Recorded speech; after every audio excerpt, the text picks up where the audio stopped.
Hey fellow meta fighters, and it is another day with some more information. I was browsing around X last night while I was at work and I noticed that there was a post on there made, and apparently there's this place or this website called GameWith, and they got a pretty much early chance to play it. There's no gameplay, but there are a bunch of screenshots that they took that I absolutely love because they show off a couple of new things. Nothing completely too new, but at least some more cards and some stuff like that. But if you want to check out the actual website, I'll link it into the description below. Here's a small glimpse of what is there. Now, I'm not going to go through the whole website. If you want to pause it and read it, you can. Or if you want to go to the link and check it out, feel free to. The reason why I'm not going to completely just go through it step by step is because a lot of it's stuff that we've kind of gone over before. It has a lot of screenshots of the practice mode. But I'm going to take some of these the screenshots that we haven't really seen before, and I'll put them on the screen here as they're translated so we can see what some of these cards do. Alright, so I think that we're actually at the very beginning of a game here. There's another screenshot right after this that I think explains what's going on. But I think he's just showing off a little bit of the game very early on. And he's showing off the Metaphor Sonic shot. It deals 5,000 damage to all of your opponent's Metabots. And as we know, there are some cards that do want to board wipe quite frequently. But I'm noticing something very interesting here. I think that this is actually an NPC that you go against, and I don't know if it's the tower or if it's the campaign mode or something like that. But if you notice, this is the very beginning of the game, and he has only 3 barrier and has the like novice medal, and that's the butterfly medal. And you see, there's no metaphor, so I think this is like an early game challenge. But I'll show you the second screenshot here, which I think kind of explains a little bit of why this this field is the way it is. So as you can see, this is, I believe, what the opponent was just going against in the previous screenshot.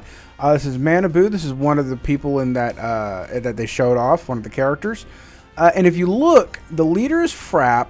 They have the butterfly medal at level 1. The terrain is forest, which is good for bipedal, multi-leg, and wheels. And it says initial value of the barrier 3. So I think that kind of explains what you're going to be going against.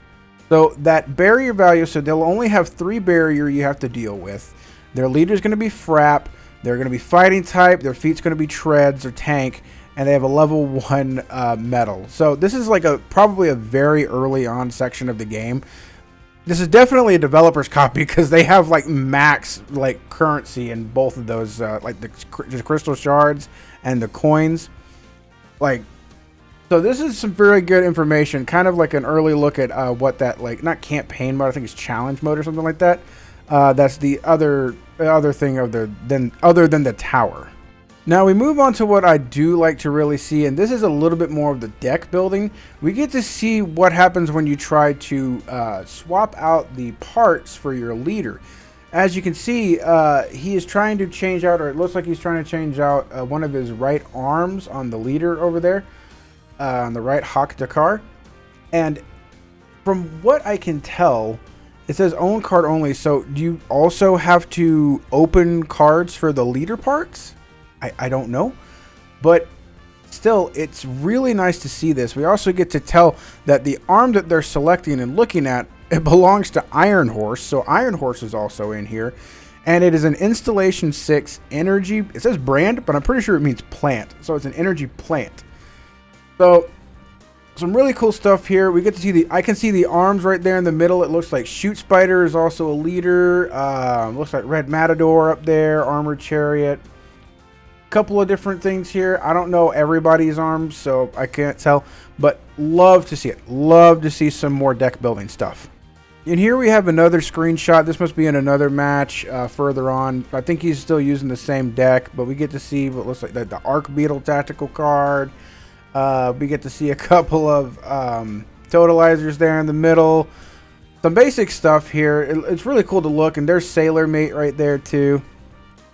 But she also has like some, looks like Sailor Mate's going to be a recovery and a support type, so that's going to be pretty cool. And now we get to see a little bit more of the metals. So this is the King Metal. Looks like it'll have Overdrive, Supercharge, and Berserk.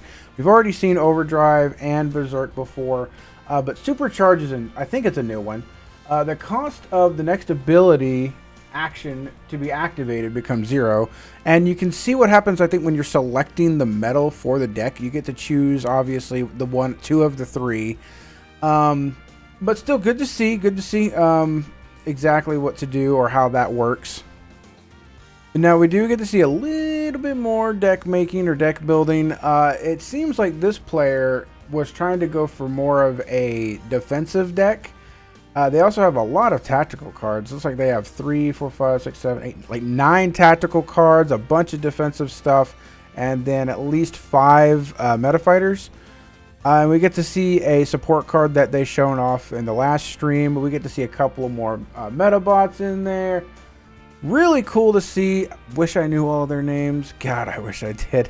And I do see Pretty Prime in there, White Sword. But I can't wait. Like that looks like it's going to be a fully defensive deck, so it'd probably be very difficult to actually get through them. But still, I'm pretty sure it'd be doable.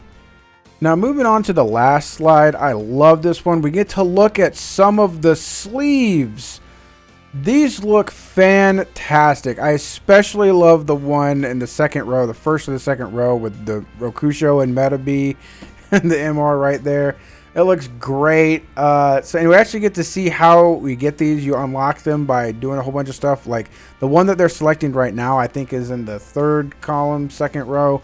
And it says win on the 3rd floor of the row battle tower, normal. So that's how you unlock sleeves. Is you just, I think there's like challenges. So you just go through the tower, go through the like challenges mode and stuff like that, and you'll unlock these. I think I'm personally, at least from what I can see, I'll definitely be using that one I pointed out with the little like GBA style Metabee and Rokusho. I love that.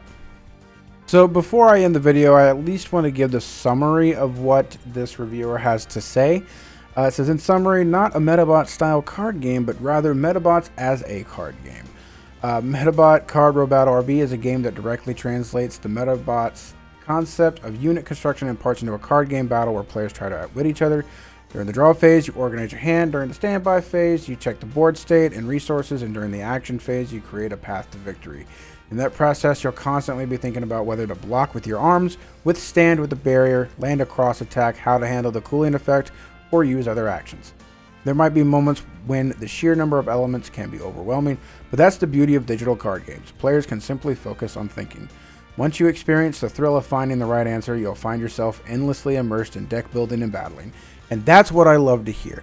I absolutely love to hear that, because that's what I love about card games, is you're able to create all of these unique builds, all of these style of decks and ways to win that some people will probably never think of before. That's why I'll always stand by what I've said before. Not very many people have heard me say this, but I will stand by it to this day. I think Metabots has needed a card game for the longest time. I know that they did have one years and years ago, but that was like in the 2000s or the 1990s. Like back then, card games were still very new, or not too new, but they were still undergoing processes. They were trying out different experiments. Like I have no idea how people played the Digimon TCG back then. Like that was wow. But like with updated mechanics, updated ways to play, the amount of Metabots in the game, the amount of combinations you can do, the amount of endless possibilities with all of these parts that you can add, all these Metabots that have different effects. And the thing is, they don't even have to stop here. There could be so many different effects, so many different things that they can make with these cards. Like Similodon right now is a trap fighting type, and most of his effects just rely on fighting. There's like nothing involved with traps. They can make another card where he focuses on traps, and it's going to be completely different how he plays. Like I said, I think the trading card game, or at least a card game of Metabots, has been in desperate need for the longest time. And as I said before, I can't wait for this to come out in June. I really can't wait. It sucks that I'm going to have to wait until the end of June to be able to play it, because I'm not going to get it until like the 29th or maybe even longer than that. Who knows? Because it's going to be having to be delivered from Japan. But still, I can't wait. So I hope you enjoyed the video. This is where I'm going to end it here. As I said, the website will be in the description below. I hope you have a good day, and I'll catch you later.